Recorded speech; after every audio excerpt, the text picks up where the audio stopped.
just like lost, and I don't know if the nurses didn't realize, or they thought they're easier to deal with when they're hammered or something like that. But I was there for 2 days, and they were planning this big Halloween party with all this booze and stuff, and I'm like, oh God, I don't want to be around drunk tonight, hey? So I escaped. I was supposed to stay there for 30 days. It wasn't because I was taken in there by the police, I guess, so that you have to stay there for 30 days. But I escaped. Hey, I just walked away. And since then, I've never been back there, never, probably people have tried to get me back there, but never happened. I just escaped again. Are you still there, Jamil? Oh, yeah. Yeah, I'm here. I was just listening. Oh, yeah.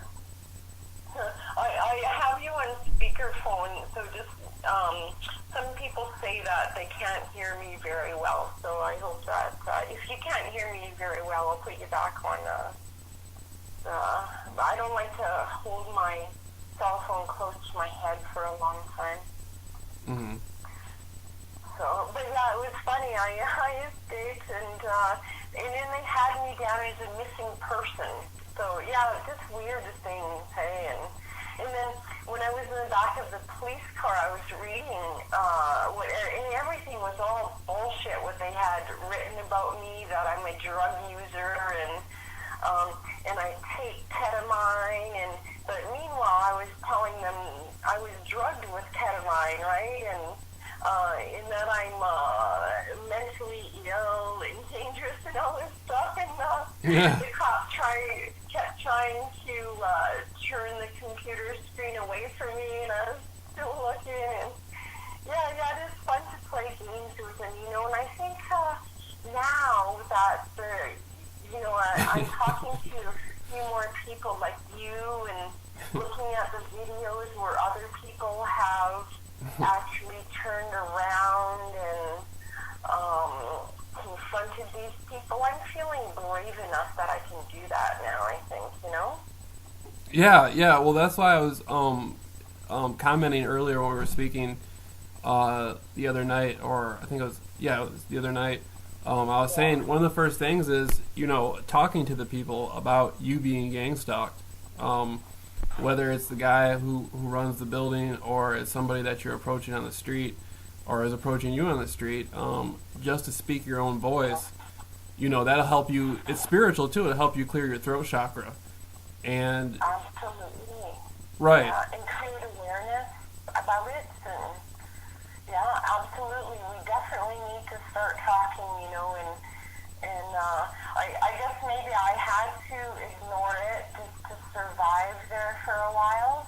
But now that I know that I have some support, and that I can talk to other people, and they're not going to think that I'm nuts, that, make a game out of it, play the game. Oh yeah. It's one of the biggest frustrating things I think for people who get gang stalked is, and you can probably feel this too. There's no limit to the people who are going to be following you with red shirts and doing these different sorts of assignments to you. Yeah.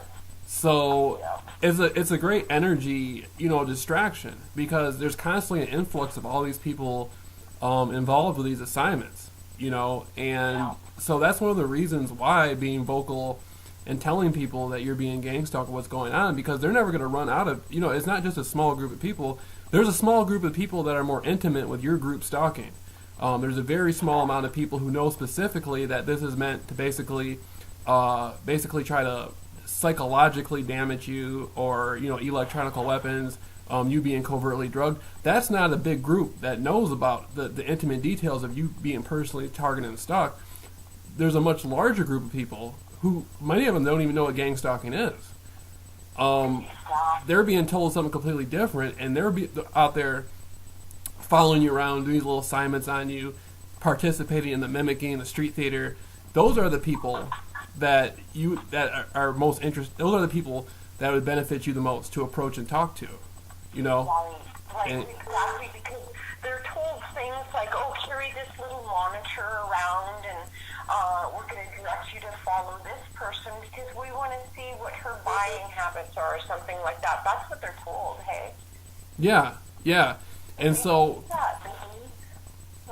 right, so that's what I always tell people. A lot of people get it mixed up, and they think that all these people, you know, these dozens and dozens are hundreds of people that they come across within, you know, weeks or months are involved in they're all the same people involved in some sort of cult. It doesn't work that way.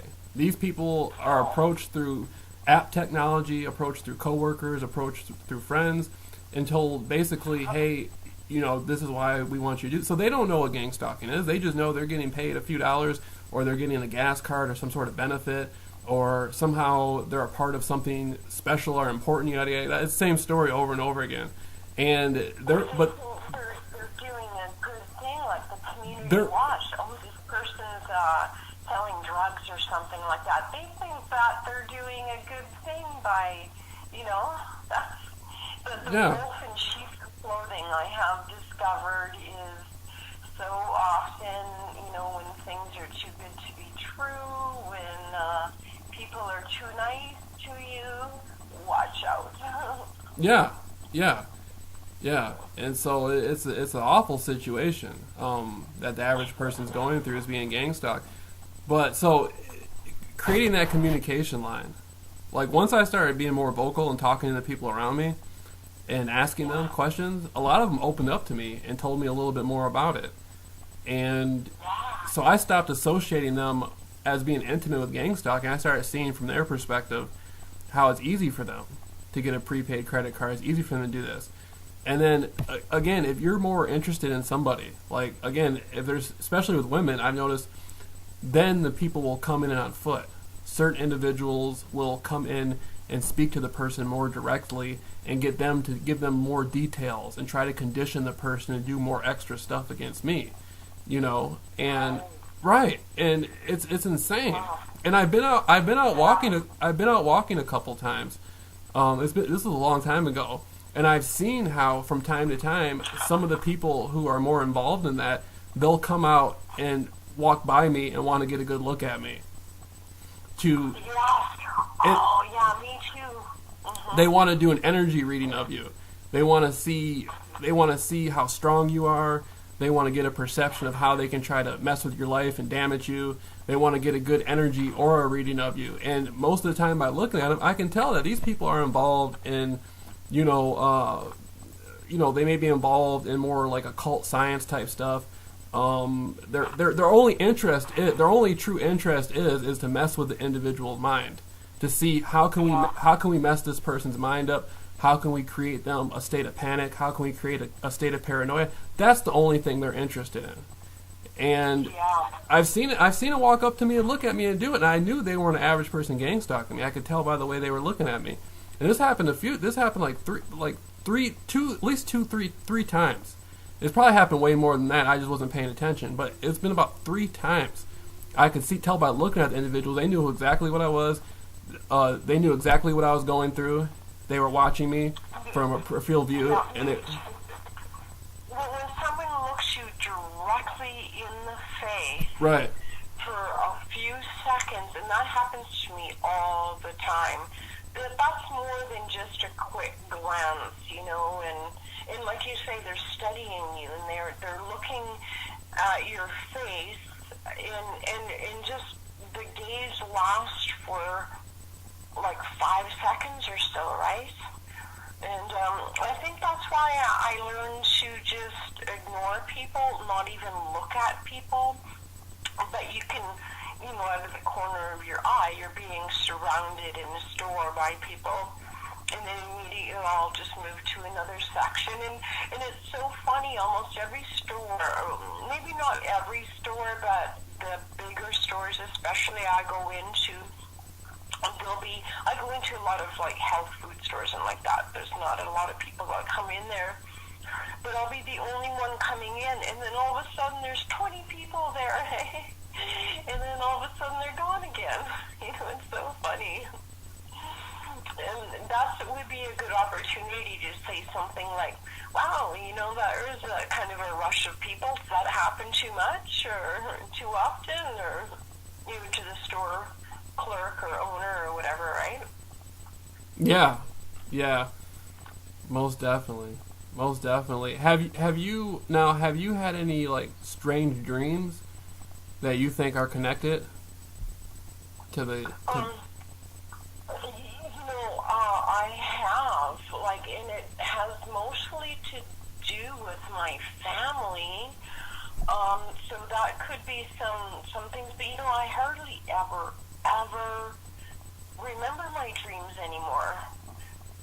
Just a very odd one, and it always has to do with my family and how afraid I am that they're going to kill me, and it almost all my dreams have to do with my family and them trying to kill me. Mm-hmm. Yeah. That's deep. I've never experienced. I was watching a clip of Jesse Ventura, and he was interviewing a CIA man, and the guy was saying the CIA man put it on blast. He was saying basically, there's weapons called God Voice or V2K or whatever that can send messages to people's minds, and it's real and it's going on. And he's saying they were basically torturing the people. I never experienced the V2K.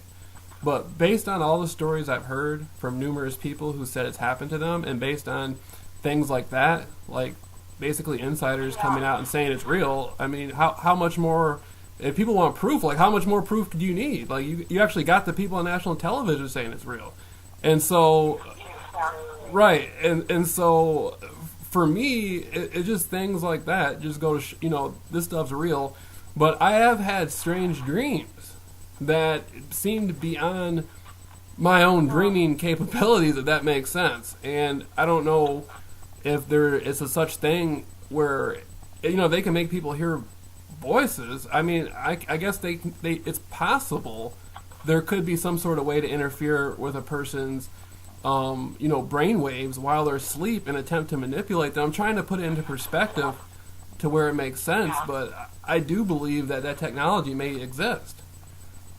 Well, you know what I've come to the conclusion, Jamil, and this is really interesting what you just told me, is, how people have different learning styles. It's auditory, it's more, some person's more of a visual, some person's more of a feeling, and there's like 4 different styles, right? Kinesthetic, they got to touch. Exactly, yeah. Right. What I have come to the conclusion, I'm a visionary, like I'm more of a visual person, so I see flashes of light. I see things out of the corner, like I'll see like a yellow beam of light or a flash on the wall, hey? And then I find people who have more of the auditory learning, they are the ones that get the V2K, the voice to skull. And then you, since you're noticing these dreams, you're probably more of the, like the feeling type, that you can feel the energy maybe, or that's what I've really kind of concluded, was that they, or it's much easier for them to, well, say if like someone's predominantly like in the throat chakra, right, using their throat chakra, they're probably getting the V2K. And your third eye is wide open, and you know how to use that. So, and that's where the dream state is, right? So, they're using that on you, and or not. I'm talking about me with my third eye, but your crown is open because you've researched so much of this esoteric stuff, and so that's what I think, that they are kind of looking at which chakra center you're strongest in, and using that to harass, or with the voice and the visions. You know what? That makes perfect sense, what you just said about they target people based on their own learning abilities and whatnot. And I found that visually, like I'm very strong in learning visually. Like I can just watch people and watch things, and I just get information I can absorb a lot of information out of seeing things, you know, and yeah, you got the higher chakras opened, or you probably have them all open, but you were stronger in those areas, and yeah, that's what I found, you know. Yeah, that's